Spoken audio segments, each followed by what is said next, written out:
Merci, M. le Président. J'apprécierais que vous m'indiquiez, lorsqu'il me restera que 2 minutes. Je veux remercier le député de Vancouver-Kingsway de me laisser du temps pour prendre la parole. Monsieur le Président, d'entrée de jeu,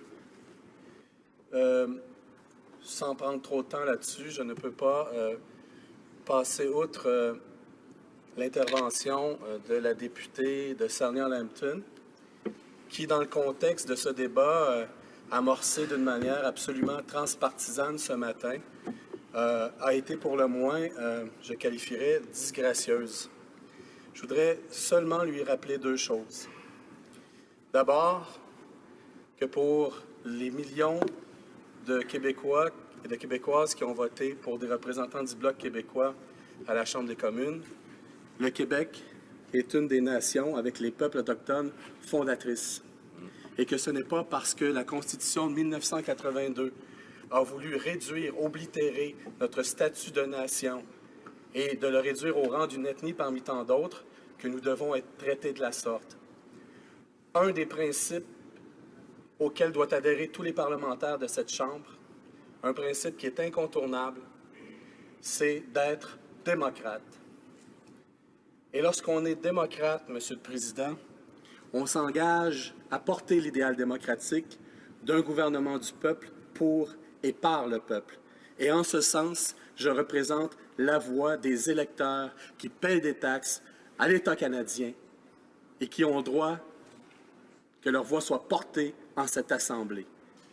Il n'y a dans le monde, Monsieur le Président, que les régimes totalitaires et fascistes qui ont opéré d'une telle logique en excluant des parlementaires, en excluant des politiques ou des partis politiques sur la base de l'allégeance. Nous ne sommes pas adhérents à des religions et des dogmes, nous sommes des démocrates, Monsieur le Président. Ceci étant dit, l'enfer est pavé de bonnes intentions. Vous retiendrez cette phrase qui amorce le long périple que nous allons faire ensemble. Pourquoi je dis ça?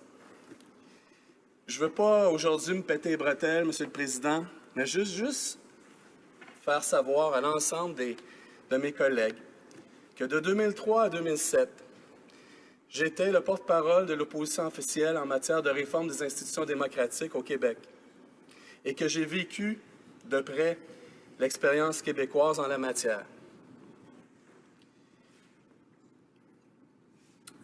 J'ai fait le tour de toutes les régions du Québec pendant une année entière. Une de façon informelle et une de façon formelle. J'ai entendu les Québécoises et les Québécois qui voulaient améliorer la dynamique démocratique, qui voulaient améliorer, pour certains, la mécanique aussi du scrutin. Mais pourquoi voulaient-ils faire cela? Pour rétablir la confiance, pour faire en sorte que chaque voix compte, pour qu'on puisse se retrouver dans des parlements davantage pluralistes.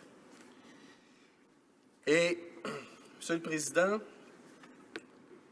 je me suis retrouvé pendant 4 ans, parfois devant les caméras et parfois à travailler comme un moine, à modéliser différents modèles.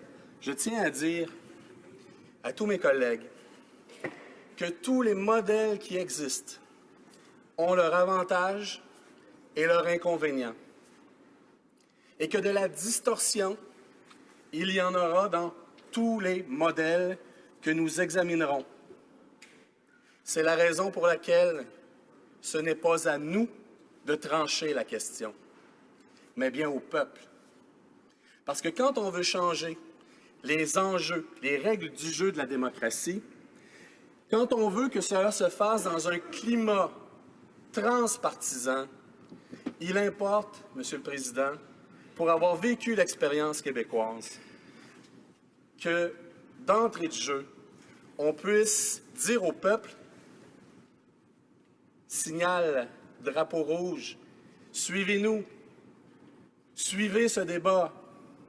Impliquez-vous, parce que vous aurez à le trancher. Et la seule manière d'accroître la participation des citoyens lors des élections, c'est qu'ils se sentent partie prenante de l'établissement des nouvelles règles, Monsieur le Président. Et c'est pour ça que l'on doit s'engager dès maintenant pour éviter de polluer le débat par la partisanerie, parce que ça ne sera pas bien long. À un moment donné, ça va revenir. Des journées comme aujourd'hui, il faut les noter dans un cahier. Mais il va y avoir de la divergence. Pas de problème qu'il y ait de la divergence si on veut trouver un point de convergence. Mais notre point de convergence, Monsieur le Président, si on veut que chaque vote compte lors d'une élection, comment pourrait-on, d'entrée de jeu, être contre le fait que chaque voix des électeurs puisse compter dans la détermination des nouvelles règles électorales?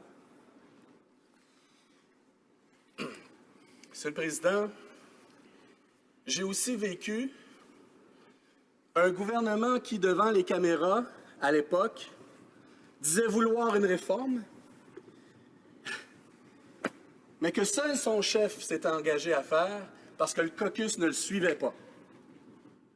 Et en bout de ligne, quand tu ne veux pas faire de référendum puis tu ne veux pas que le peuple tranche, bien, ça devient du haut de la majorité d'un gouvernement qui est élu par une distorsion que certains prétendent non légitime, le gouvernement ou le premier ministre lui-même ici, comme le disait aussi l'autre premier ministre au Québec, bien, ça fait en sorte que quand on n'attache pas son caucus, et je viens d'entendre une dissonance là, entre les députés élus par le peuple et les députés de liste, etc. On aura tous ces débats-là. Si on n'attache pas tout de suite cela, il risque, et si on faisait un petit vote secret ici de l'autre côté, à savoir combien de députés du Parti libéral ont fait un débat de cet enjeu pendant l'élection, combien s'en sont fait vraiment parler, combien se sentent investis, et s'ils se sentent investis de quel modèle, Monsieur le Président? Ça, c'est une chose. L'autre chose, certains de mes collègues aujourd'hui, et c'est correct, me font penser à ma fille lorsqu'elle recevait la grande boîte cadeau qu'elle voulait tant et qu'elle avait la présomption que s'y retrouvait dans cette belle boîte cadeau le précieux cadeau qu'elle voulait. Et qu'au misère, au malheur, en déballant tout ça, il y avait ça d'épais d'emballage, ça d'épais d'instructions, Monsieur le Président. Et là, elle avait besoin de milliers de conseils et surtout de son papa pour arriver plusieurs heures plus tard à essayer de jouir de ce cadeau. Attention, attention, il y a un comité présentement, mais ce comité n'est que consultatif. Que fera le gouvernement après? C'est pourquoi, Monsieur le Président, j'y tiens.